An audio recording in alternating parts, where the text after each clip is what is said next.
అని భయపెట్టిన వాడి గురించి.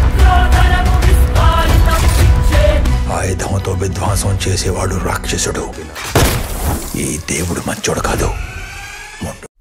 Assalamualaikum guys, oke kembali lagi bersama Draft Movie Review. Piye kabar Re? Terima kasih buat para penonton setia Draft Movie dimanapun kalian berada. Semoga kalian semua selalu sehat ya.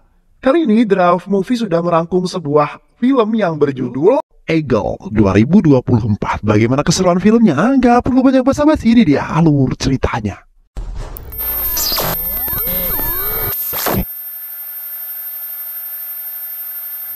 Kota Delhi terdapat seorang wanita cantik dan pintar yang bernama Nalini Rao Anuparma Paraversawaran. Nalini bekerja sebagai seorang jurnalis di sebuah kantor pencetakan koran Daily Herald. Pada suatu hari Nalini pergi ke pasar untuk berbelanja. Seketika itu Nalini mampir ke penjual kain dan si penjual lalu mengatakan kalau kain ini terbuat dari bahan kapas yang sangat langka. Kapas ini hanya satu-satunya di Eropa dan kapas ini sangat-sangatlah bagus. Nenek itu kemudian menjelaskan bahwa kapas ini berasal dari hutan Talakona.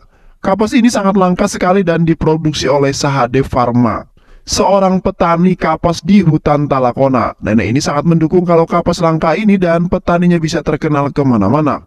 Nalini kemudian berpikiran akan menulis dalam jurnalisnya. Sesampainya di kantor, Nalini langsung menulis dan langsung menyodorkan kepada temannya. Karena menurut Nalini berita ini akan membuat semua orang heran dan membuat jurnalisnya meningkat pesat karena kapas ini sangatlah langka sekali.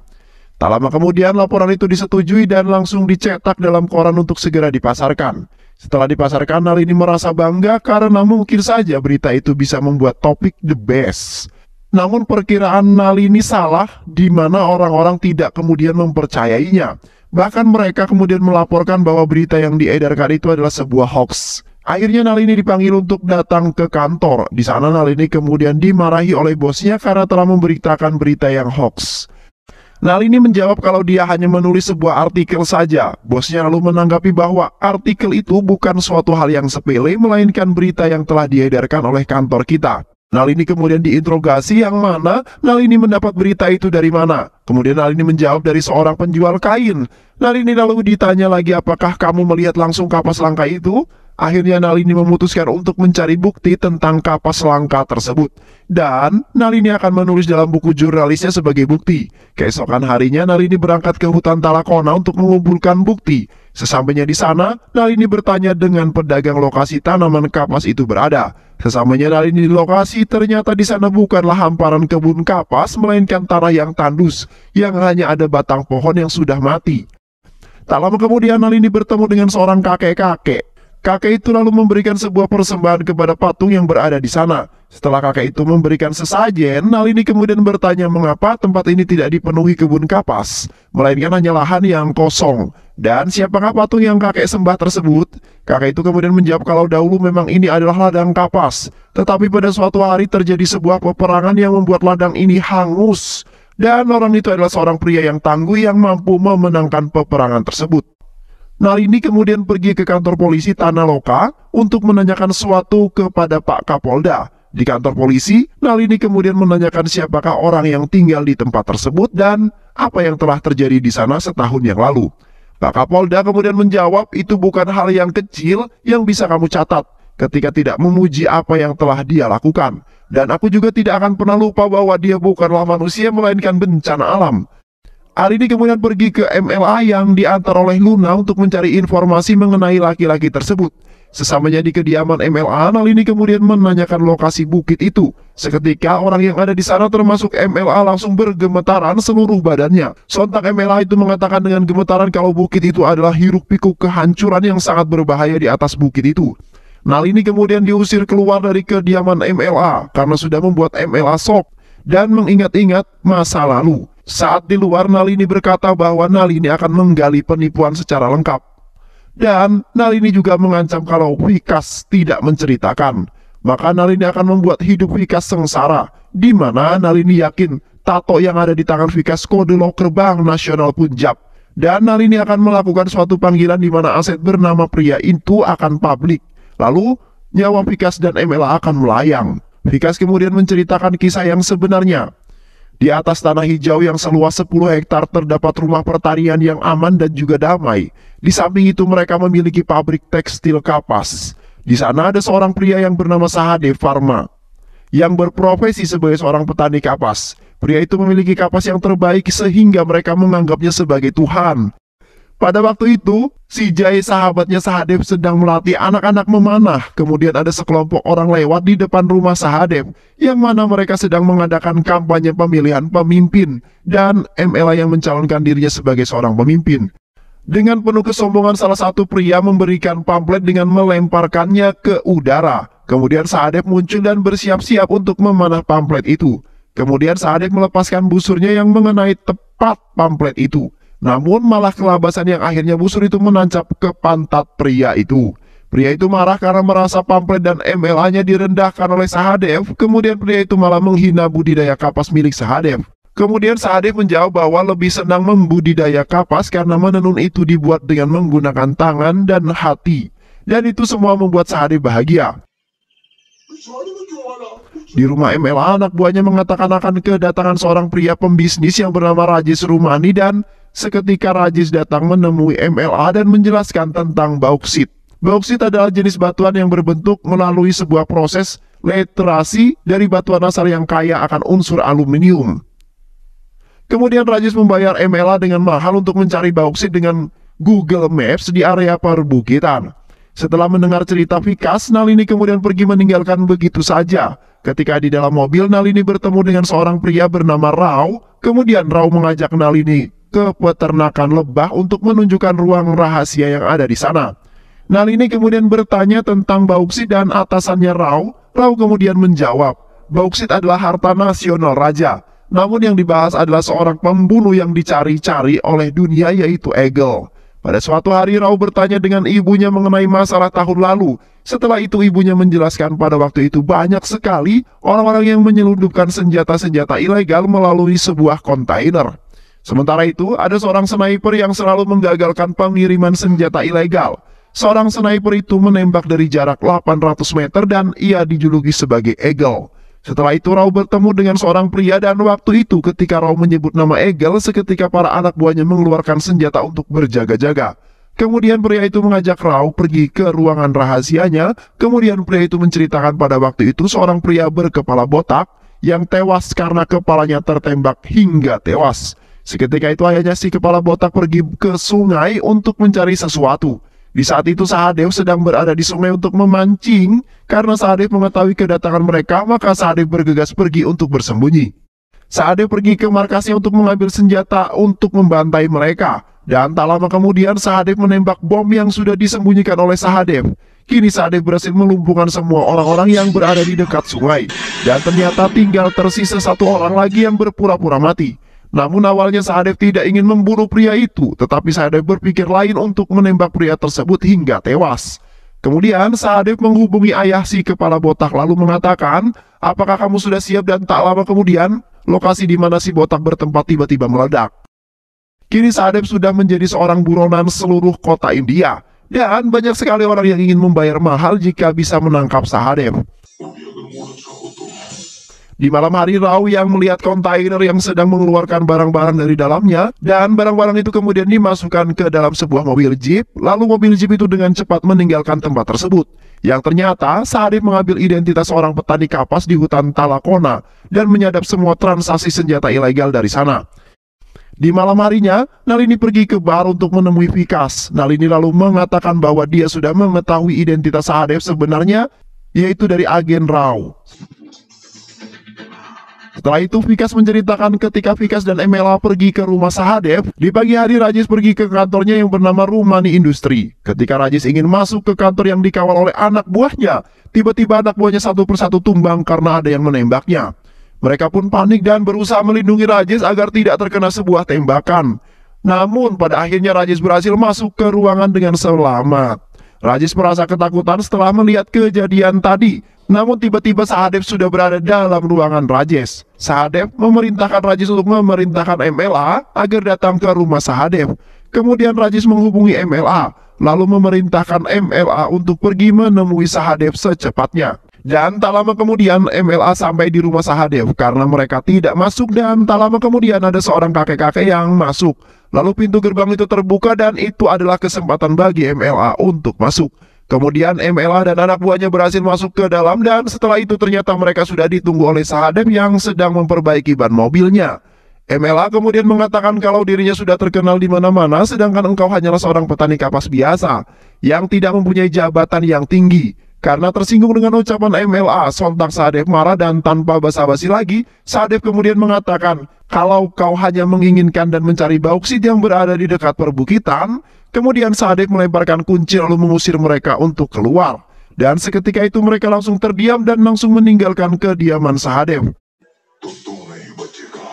Keesokan harinya Nalini pergi ke sekolah untuk menemui Padma. Padma yang berprofesi sebagai seorang guru di sekolah. Kemudian Padma menceritakan di waktu Padma sedang bertugas menjadi seorang tentara. Pada waktu itu para anggota ditugaskan oleh komandan untuk mengamankan senjata-senjata yang akan dikirim dari luar negeri. Padma kemudian diperintahkan Rajna untuk pergi ke Gazbat dan Mit Altaf untuk menemui seorang, untuk menanyakan berapakah jumlah barang yang akan dikirim. Dan sesampainya di sana Padma diberitahu kalau pria itu sudah memasang GPS karena takut senjata-senjata itu akan dirampas oleh seseorang. Dan di malam harinya kontainer itu datang, dan di sana sudah dijaga dengan sangat ketat oleh para tentara. Namun mereka berhasil dilumpuhkan si penembak jitu, yaitu Egel. Dan akhirnya senjata-senjata itu berhasil dirampas oleh si Egel. Kemudian setelah dilacak dengan menggunakan GPS, dan benar saja di kediaman Sahadev lah senjata itu berada. Padma terus berusaha mencari namun belum saja ketemu. Dan pada suatu hari ketika Padma sedang merajut, kakinya terkena mesin. Lalu kaki Padma terluka, dan beruntung kaki Padma diobati oleh Sahadev. Setelah mendengar cerita Padma, akhirnya Nalini memutuskan untuk pergi ke suatu desa untuk mencari lebih banyak informasi. Dan sesampainya mereka di desa, mereka bertemu dengan seorang anak kecil bernama Budi dan Luna. Kemudian menanyakan apa saja kehebatan Sahadev. Lalu Budi mengatakan kalau Sahadev menjadi seorang pro player PUBG, dan dia telah mengajarkan Badi bermain dengan sangat baik. Setelah itu Badi menambahkan di suatu hari, kemudian Badi menambahkan lagi, di saat hari Minggu ketika Badi sedang berjalan-jalan, Badi melihat Sahadev sedang latihan menembak, dan peluru itu berhasil mengenai kepala orang-orang sampai 2 kali. Kini Badi sangat bangga sekali dengan Sahadev, karena Sahadev sangat terampil dalam hal pekerjaan dan persenjataan. Tak lama kemudian ayah Badi datang menghampiri mereka, kemudian memarahi mereka karena telah menanyakan hal yang tidak penting kepada Badi. Dan akhirnya Nalini memutuskan untuk pergi dari tempat tersebut. Setelah itu Nalini pergi ke rumah salah satu anak buah MLA, yaitu Vastu. Vastu kemudian menceritakan di waktu Sahadev melukai jari kaki Vastu. Di malam hari mereka sedang mengadakan sebuah pesta di mana mereka sedang merayakan keuntungan panen kebun kapas milik Sahadev. Mereka sudah bekerja sama dengan kepolisian untuk mengungkapkan kasus ini, dan benar saja keesokan malamnya mereka menyelinap masuk ke kediaman Sahadev, dan benar saja tak lama kemudian mobil berwarna hitam datang dan dikendarai oleh Jai. Dan di sisi lain agen Rao sedang memantau dari kejauhan mobil hitam tersebut. Ketika mobil itu masuk ke dalam pabrik, mereka membuntuti dari belakang sampai mobil itu masuk, dan ada satu orang yang menjaga di bagian pintu depan. Terlihat Sahadev sudah menunggu di sana, dan tak lama kemudian Vastu menampakkan dirinya dan masih mengungkit-ungkit masalah pamflet di hari itu. Setelah itu Jai mengambil satu pistol dan memberikannya, dan ia kemudian memerintahkan Sahadev menembak dengan mode jam. Anak buah MLA pun satu persatu tewas tertembak. Akhirnya Sahadev menunjukkan skill menembaknya dengan menggunakan 2 pistol. Jai kemudian memberikan 2 kotak yang berisikan senjata, yang mana senjata itu diberikan kepada anak buah MLA untuk membalas menembaki Sahadev. Setelah mereka mengambil senjata itu, kemudian mereka menyerang Sahadev. Namun karena Sahadev pintar berkelahi, maka Sahadev membantai mereka semua. Kemudian Sahadev memerintahkan Jai untuk membawa senjata itu ke ruang bawah tanah, dan saat itu Padma diam-diam masuk ke dalam mobil itu. Kemudian Jai keluar dari mobil, dan ternyata Jai sudah mengetahui kalau Padma ikut bersamanya. Jai kemudian menyalakan lampu. Seketika itu Padma langsung melongo karena ruangan bawah tanah itu terdapat banyak sekali senjata yang Sahadev sembunyikan. Jai lalu mengikat Padma di atas kursi sebagai sandera. Di dalam pabrik tadi tinggal tersisa Vastu seorang. Namun Sahadev tidak membunuh Vastu, melainkan hanya menembaki jari kaki Vastu. Kemudian Sadev memerintahkan Vastu untuk pulang dan Sadev juga memperingati Vastu dan MLA agar tidak mengusik kehidupan Sahadev lagi. Setelah itu Vastu pergi dengan membawa mobil, lalu Vastu berhenti di depan gerbang rumah Sahadev dan memerintahkan MLA untuk pergi dari tempat ini. MLA dan Vikas pun merasa heran dengan sikap Vastu yang ketakutan. Kemudian Vikas membuka bagian belakang mobil dan ternyata isi di dalamnya adalah mayat anak buahnya. Seketika Vikas yang setelah melihat pun terkejut dan gemetaran. MLA juga ketakutan setelah melihat mayat-mayat mereka, dan ketika mereka hendak pulang, Sahadev lalu menghampiri mereka lalu mengancam mereka agar tidak kembali ke sini untuk mengganggu Sahadev lagi.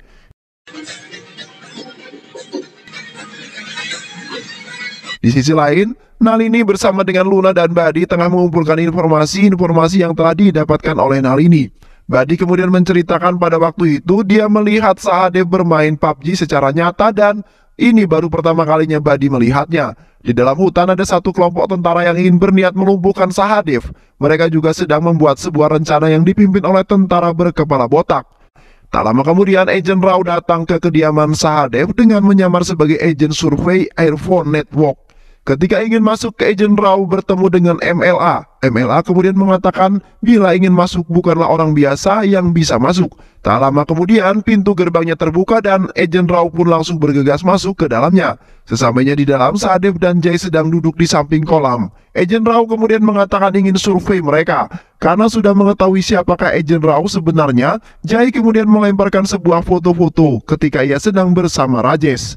Di sisi lain, para pasukan sedang memantau dari kejauhan dan kepala botak kemudian memberitahu kepada Mem kalau belum mendengar kabar apa-apa dari Agen Rao. Setelah itu, Agen Rao disekap di ruangan bawah tanah bersama Padma. Yang mana di ruangan itu terdapat sebuah rekaman CCTV yang menunjukkan gerak-gerik para prajurit. Ternyata ada 3 kelompok yang ingin menyerang Sahadev, yang mana kelompok itu adalah prajurit Agen Rao, kemudian kelompok teroris yang berasal dari Pakistan, dan kelompok yang satunya lagi adalah kelompok Padma yang dipimpin oleh Rajana. Di dalam rumah, Sahadev dan Jai sedang bersiap-siap ingin bertempur dengan mereka dengan menggunakan berbagai senjata yang telah dirampas oleh Sahadev. Setelah itu Jai menghidupkan sirine yang membuat para kelompok ketakutan. Kemudian mereka dikerahkan untuk mundur oleh para pemimpinnya. Venkana kemudian bertiarap selama 24 jam untuk berjaga-jaga. Namun MLA tidak mengikutinya dan Vikas saja yang mengikutinya. Para kelompok pada mundur kecuali kelompok teroris. Mereka terus saja maju menyerang, melompati pagar. Dan akhirnya para pasukan itu tewas tertembak oleh Sahadev. Orang-orang yang panik ketakutan setelah melihat satu kelompok rata tewas, dan benar saja akhirnya MLA ikutan tiarap karena ketakutan.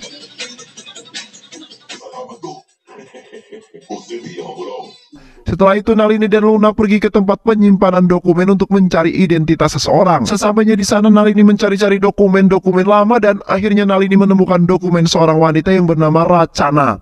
Setelah Nalini pergi ke desa Venkana tinggal, di mana Nalini menanyakan seorang wanita yang bernama Rachana.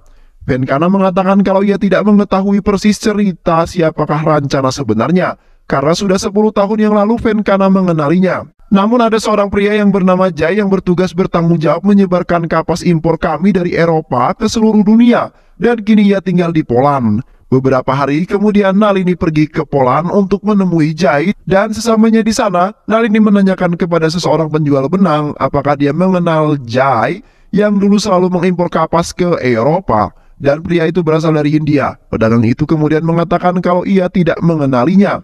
Dan tiba-tiba seorang anak kecil yang berdiri di dekat Nalini langsung merampas tas milik Nalini dan membawanya kabur.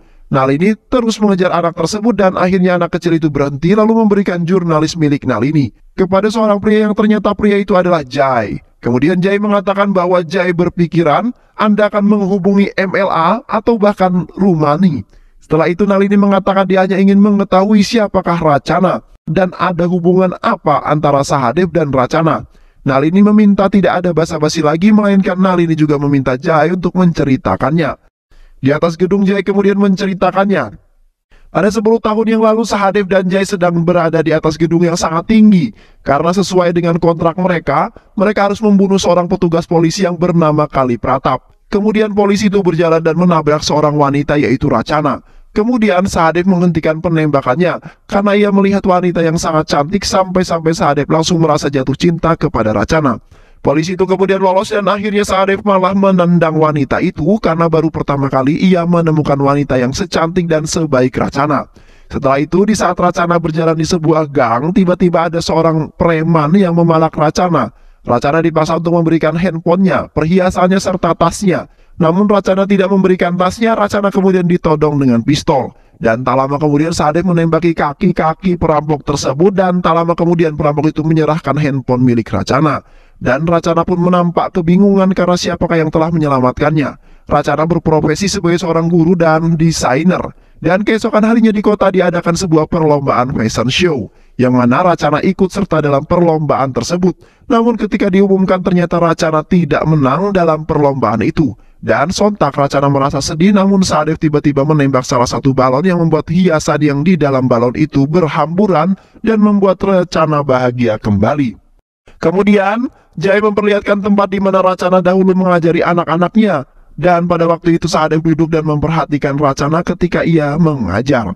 Dan tiba-tiba seorang anak perempuan bernama Suhana menghampiri Sahadev lalu mengatakan, "Hai, apakah kau Romeo? Aku perhatikan sepertinya kau mencintai guruku yaitu Racana.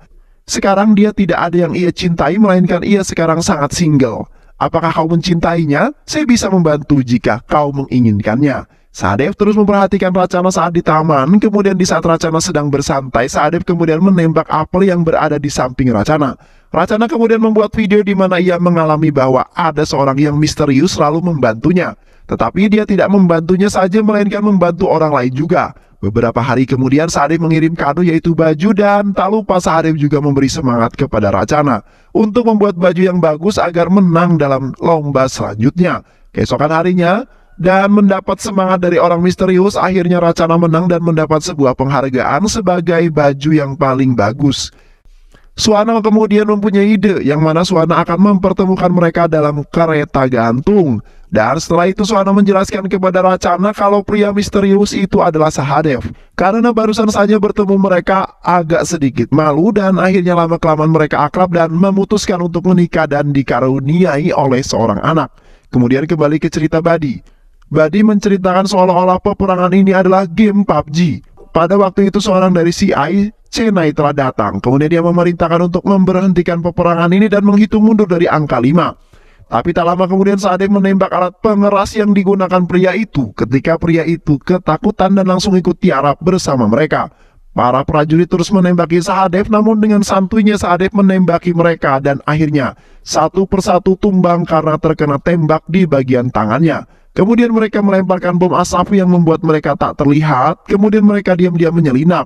Dan tak lama kemudian, helikopter datang dan langsung menembaki senjata-senjata yang telah dirancang oleh Sahadev. Di saat helikopter sedang menembaki rumah Sahadev, peluang bagi para prajurit dan akhirnya salah satu prajurit berhasil menembak dada Sahadev hingga Sahadev terjatuh. Kemudian melanjutkan cerita Jai. Pada saat itu Sahadev pergi keluar kota dalam beberapa hari dan beberapa hari kemudian tempat sekolah anak-anak didatangi oleh seorang pria yang gondrong. Kemudian pria gondrong itu menembaki semua murid Racana hingga tewas dan tak tersisa. Dan di malam harinya Sahadev kembali dan melihat tempat sudah ramai polisi. Sahadev kemudian panik lalu mencari Suhana dan terlihat Suhana sudah tewas lalu terdengar suara Racana memanggil Sahadev. Beruntungnya Racana masih hidup dalam keadaan hamil. Racana kemudian dilarikan ke rumah sakit untuk diperiksa keadaannya. Sesamanya di rumah sakit dokter mengatakan kalau nyawa Racana tidak bisa ditolong lagi melainkan Racana sudah meninggal. Sontak perasaan Sahadev langsung merasa hancur dan mengulangi kehidupan sebelumnya.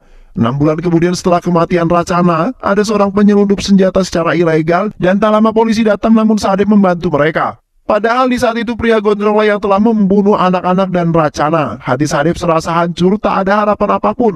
Sahadev kemudian melihat video Racana di waktu sebelum Racana meninggal. Video itu berisi kalau Racana sangat mencintai Sahadev dan baru pertama kali ini ia menemukan pria seperti Sahadev. Racana yang tidak mau kehilangan Sahadev dan Racana menganggap Sahadev sebagai Tuhan yang selalu menyelamatkan Racana dengan tanpa terlihat. Setelah satu prajurit berhasil melumpuhkan Sahadev, kemudian mereka memasang bom di bagian gerbang utama dan bom itu pun meledak hingga gerbang utama pun rusak dan lepas. Para kepolisian pun bangga dengan kerja mereka dan di sisi lain setelah gerbang itu lepas, para teroris pun maju untuk memusnahkan Sahadev. Tak lama kemudian Sahadev dan Aji muncul dengan mengendarai jeep yang sudah mereka rancang, yang mana di bagian roda terdapat sebuah senjata api dan akhirnya mereka dibantai habis oleh Sahadev. Sadev kemudian memukul prajurit hingga tanah pun retak. Terlihat prajurit yang berada di helikopter terus menembaki Sadev dan akhirnya peluru prajurit itu pun habis. Setelah itu Sadev mengeluarkan senjata terakhirnya, yaitu dengan menggerakkan patung besar yang berada di halaman, dan patung itu ternyata sudah dirancang oleh mereka sebagai senjata terakhir mereka. Patung itu mengeluarkan peluru tembakan dari jari-jarinya yang membuat para prajurit tewas terkena tembakan, dan helikopter juga ikut tertembak dan akhirnya hancur. Orang-orang melongo karena terheran-heran dengan apa yang telah dibuat dan dilakukan oleh Sahadev.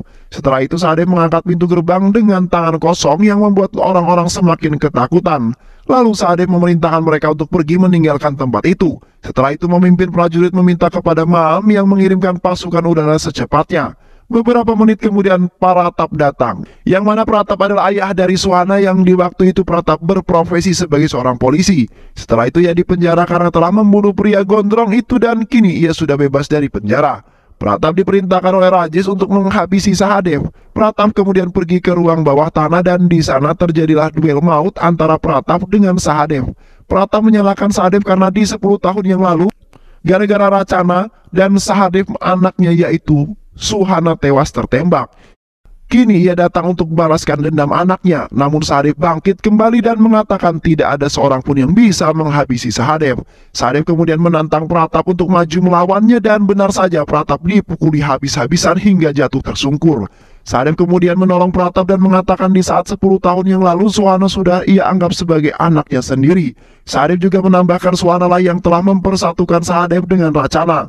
Dan ternyata ketika Racana meninggal, anaknya masih hidup, dan kini anak itu dibesarkan oleh Pratap sebagai gantinya Suhana. Pratap sangat senang sekali sudah mengurusnya dan sampai-sampai menganggap sebagai anaknya sendiri. Kemudian Sahadev melepaskan Agent Rao dan Padma, kemudian memerintahkan mereka untuk pergi dari tempat ini karena dalam waktu 2 menit tempat ini akan meledak. Setelah peperangan itu berakhir, mereka pun kembali ke jalannya masing-masing, di mana Padma menjadi seorang guru, Agent Rao menjalankan misi dengan baik, petani kapas hidup makmur, dan di sisi lain kini Sahadev menjadi orang yang terkenal dan yang paling agung. Akhirnya Nalini berhasil mengungkapkan asal-muasal kapas itu dan seorang petani yang bernama Sahadev. Dan film pun selesai. Terima kasih udah nonton video ini sampai akhir. Semoga kalian semua terhibur. Jangan lupa subscribe, like, comment, and share ya. Pisang habis dimakan kunti, kunti dilepas banyak maunya. Salam undur diri dari Draft Movie, dan terima kasih buat penonton semuanya. Draft Movie pamit, sehat selalu, wassalamualaikum warahmatullahi wabarakatuh.